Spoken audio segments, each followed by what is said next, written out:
Justamente para mostrar aqui, galera, seguinte. Não faz sentido essa discussão. O gato não tá vivo e morto ao mesmo tempo. A gente só tem que aceitar essa teoria inteira porque ela concorda com os nossos resultados. Enquanto a gente não tiver uma teoria melhor que concorde com os nossos resultados experimentais, não faz sentido ficar descartando uma teoria boa como a mecânica quântica só porque vocês não gostam da matemática. Falando isso meio que se referindo ao trio EPR, que era Einstein e mais 2 físicos. E o Bohr tinha aquela visão totalmente tipo, não, a mecânica quântica corresponde à realidade, então o nosso universo funciona dessa maneira. E o que a física quântica diz? Ela diz que quem cria a realidade não é a realidade, muito menos a matéria. É o observador, é quem observa. E nós temos a possibilidade de alterar a realidade, inclusive a própria matéria. Os elétrons, né, você imagina o átomo, o núcleo, os elétrons que estão girando em torno do átomo, eles são matéria. E nós temos, nós observadores, temos autonomia e poder sobre o elétron. Nós criamos a realidade como nós a observamos. Então, vou dar um exemplo.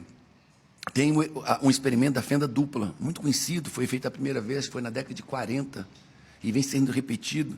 Eles jogam elétrons por 2 fendas, resumindo, por 2 fendas. Então, passa pelas duas. Quando tem um observador vendo por onde o elétron passa, se passa por uma fenda ou outra, lá atrás, num papel de impressão de elétron, aparecem duas marcações, porque tem o quê? 2 fendas. 2 fendas, é lógico. Mas quando tira-se o observador, não tem ninguém observando o que acontece, 2 fendas, joga-se elétron, e aí tem N possibilidades, infinitas possibilidades. Enquanto tem papel, tem marcação de elétron. Como? 2 fendas, era para ter 2 marcas. 2 marcas. Enquanto tem um observador, o elétron obedece à lógica do observador. 2 fendas, 2 marcas. Tira o observador, joga elétron, N infinitas marcas, infinitas possibilidades.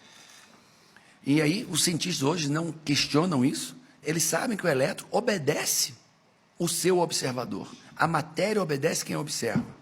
Transportando para a nossa realidade. Vamos falar de mim, tá? Eu tenho a possibilidade de ser muito pobre, miserável, mais ou menos, eu tenho um leque de possibilidades. Muito pobre, neutro, rico, dinheiro é multibilionário. Então, eu tenho todas as possibilidades disponíveis para mim, financeiramente, por exemplo.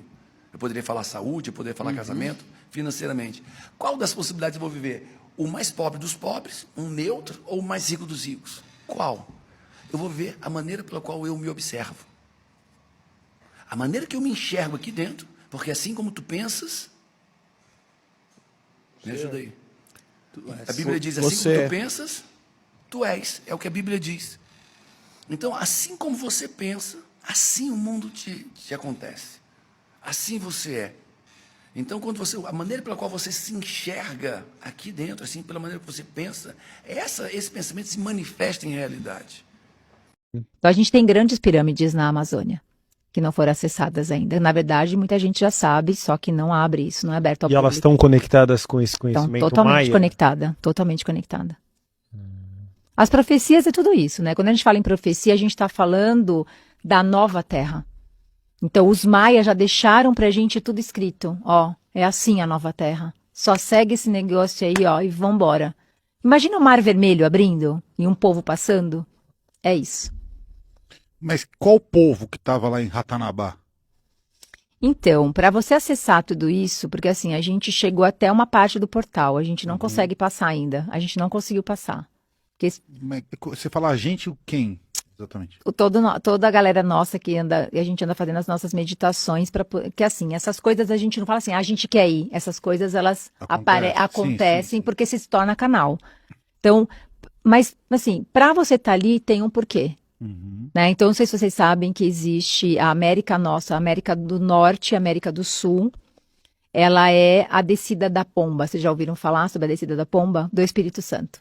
Não. Da segunda criação. Né? Então, quando Cristo esteve na Terra, já falava disso. Quando você pega todos os ensinamentos bíblicos, a gente falava de uma era dourada, da era da iluminação. Cristo falava que a gente podia fazer muito mais do que ele no futuro. Né? Então, existe a América, ela é a descida da pomba. Então, por isso que o Brasil é a nova Terra. Então, geograficamente vão acontecer coisas, a gente nem começou ainda esse processo dentro das profecias, e vai mudar toda a geografia do planeta Terra. Então, agora a gente vai entrar num anel de lua. Então, a gente pode se preparar para uma mudança muito forte. A gente já está vendo isso.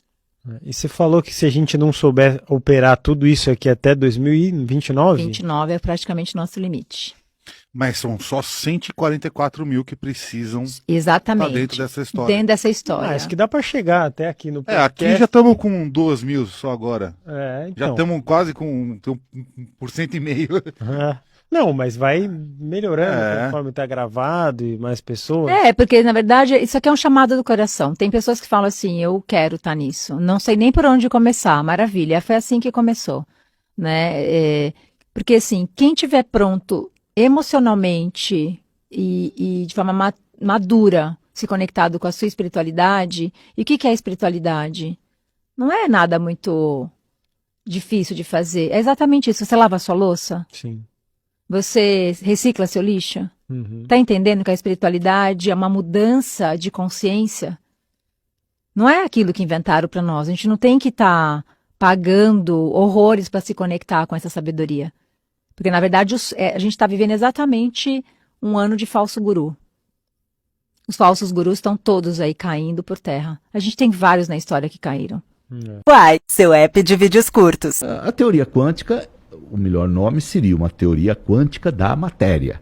Não é? É uma teoria física nascida no começo do século XX, baseada na experiência, não é? Em que se investigou que o átomo, não é? O mundo microscópico que compõe os objetos naturais, compõe a natureza, esse mundo microscópico não se comporta como se imaginava na mecânica do Newton, lá de 1650. Não é? O mundo era uma descrição espaço-temporal do mundo. O Isaac Newton se referia ao mundo como aquele que ele chamava o sensorium Dei, os órgãos dos sentidos do Deus. Em latim, físico gosta de latim, né? O sensorium Dei. O que era o sensorium Dei? Era um referencial fora do fenômeno, que os fenômenos ocorrem dentro deste referencial. Então, dizer que algo é, você vê que em inglês, por exemplo, o verbo to be é ser e estar. Eu sou porque eu estou em um lugar no espaço em um instante de tempo. Essa descrição espaço-temporal, essa descrição desapareceu em 1920. Você não pode, você não consegue estudar os fenômenos atômicos, não é? A computação não existiria, a eletricidade não existiria, se você quisesse tratar o elétron como uma partícula que está em um ponto do espaço em um instante de tempo. Essa descrição não é mais a descrição física do mundo. Você precisa tratar, a descrição é de estados das coisas. Tome, por exemplo, o conceito de temperatura. Qual temperatura um corpo tem? Um corpo tem uma determinada temperatura. A temperatura não está em um lugar do espaço em um instante de tempo. A temperatura é o estado de uma... Por exemplo, se a sua menina tem febre, você vai lá e mede, a menina tem... O estado é o estado febril, não é?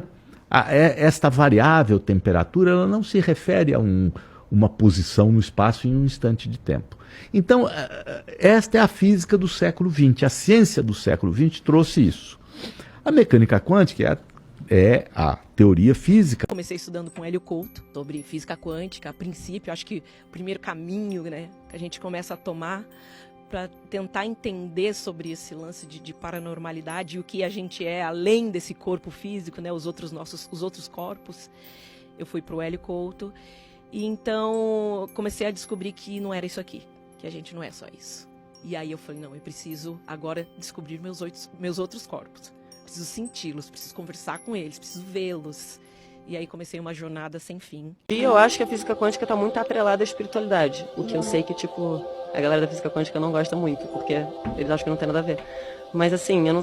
Bom, atrelaram um ao outro, então quando você entra em um hoje em dia, automaticamente você já começa a, tipo, ver a espiritualidade, sabe? Ver, tipo, coisinhas sobre, e aí... É porque é tipo, sabe Alice quando cai na toca do coelho?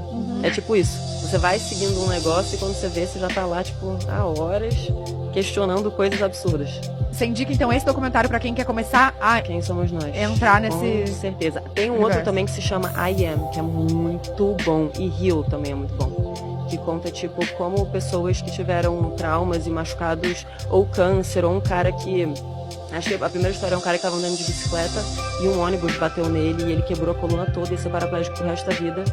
E ele fazia uma meditação, e a gente tem que acreditar. Fazia uma meditação que ele, tipo, imaginava todo dia a coluna dele sendo reparada, umas coisas assim, e, gente, o cara tá perfeito hoje em dia.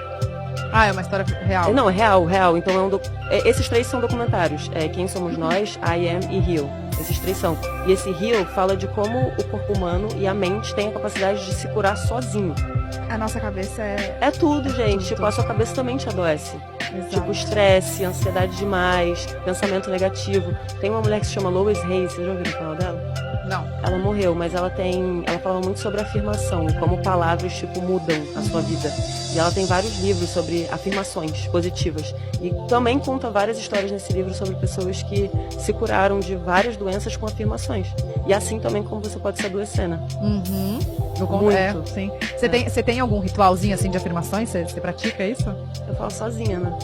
Mas Tipo- você fica afirmando coisas boas, tipo, pra acontecer ou coisas que já aconteceram? Como é que é? Então, eu falo como se já tivesse acontecido. Tá. Tipo, muito obrigada por esse dia que já foi incrível quando eu acordo. Tipo, coisas assim, sabe? Ah, pro dia que vai vir ainda, você tá Sim. já falando que vai ser perfeito. Não, já foi. Já é. Entendi. Porque isso é física quântica. Você pensa numa coisa. Aí você sente aquilo. Você verbaliza. Quando você verbaliza, é uma energia. Tudo é energia. O pensamento, o sentir e o verbalizar. Você joga aquilo pro universo. O universo vai entender aquilo como um fato. O universo não entende tempo. Então ele vai te trazer aquilo que você emanou. Sabe? A energia que você emanou. Então é você pensar e viver como você gostaria de estar no futuro agora. Exhibit comes to us from Japan and Mr. Masuro Emoto. Mr. Emoto became terribly interested in the molecular structure of water and what affects it. Now, water is the most receptive of the 4 elements. Mr. Emoto thought perhaps it would respond to non-physical events. So he set up a series of studies, applied mental stimuli, and photographed it with a dark field microscope. This first picture is a picture of water from the Fujiwara Dam.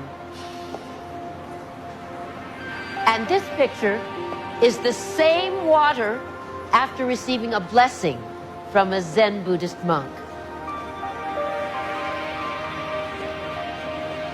Now, in this next series of pictures, Mr. Emoto printed out words, taped them to bottles of distilled water, and left them out overnight. This first photograph is a picture of the pure distilled water, just the essence of itself. These subsequent photographs, as you can see, are each different. This is the chi of love. And we move along here to thank you. And you can see where he taped that to this bottle here. But if you read Japanese, you already knew that. Now, Mr. Emoto speaks of the thought or intent being the driving force in all of this. The science of how that actually affects the molecules is unknown, except to the water molecules, of course. And it's really fascinating when you keep in mind that 90% of our bodies are water.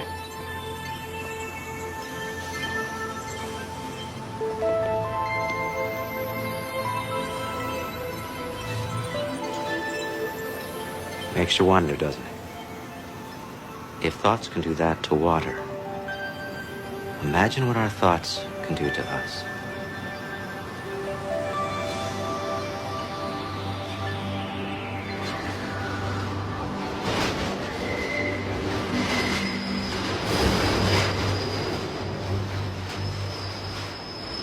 Quântico quer dizer quantizar, dividir em quantidades, tá? Então, a física quântica, ela nasce da visão do Max Planck, que ele é tido como o pai da física quântica. Max Planck. Porque ele é o pai do quantum.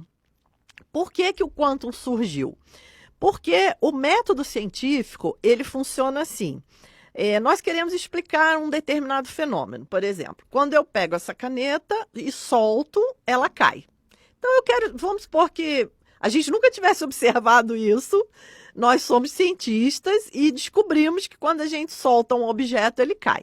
Nós temos que criar um modelo científico para explicar isso. A ciência trabalha com modelos, que é por isso que os modelos mudam, por isso que a ciência muda, né? Porque os modelos vão se atualizando.